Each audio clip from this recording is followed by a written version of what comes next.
شتە مەسر دڵنیایە کە تووشە بێ لەگەڵ ئیسرائیل باش لەبەرەوە کە هەوڵیەدا فڕۆکەی جیتێن دەوەربگرێتن لە سین بۆی هێزی ئاسمانی خۆی زیاتر بە قووەت بکە یعنی بڵێن ئەم موشەکانەی کە لە دەرەوەی بینینە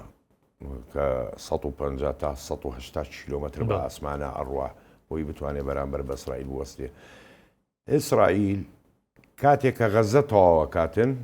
پاڵی سینایەنێ ئەو کاتە شەڕ ڕووەدا لە بینیانە. بەڵام ئێستا گەرسەیری مەسر بکەیت کە خۆی بەقووەتەکە ئیسرائیل چەند جەبهەی لێ کردووەتەوە ئەمریکا چەند جەبهەی لە مەسر کردوێتەوە جەبهەی سۆماڵ کە ئەفیوبیا ئەوێ لەو هەرێمەی سۆماڵ قاعیدەیەکی بەحری دروستکاتن جەبهەی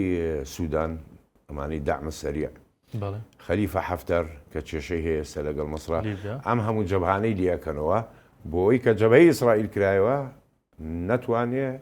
تەنها بۆ ئیسرائیل بمێنێ هەتا ئەم شەڕە لابەلارشی بۆ زیادکەن ئەو زیاتر مەشغوڵە بێ لاوەسرە مەشغولی ئەوانەی کە ئابێتم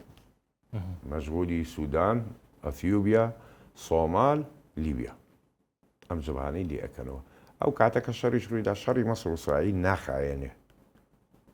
زۆر بە کورتی کۆتایی پێدێ بەس بە زەرێرێکی زۆر گەورە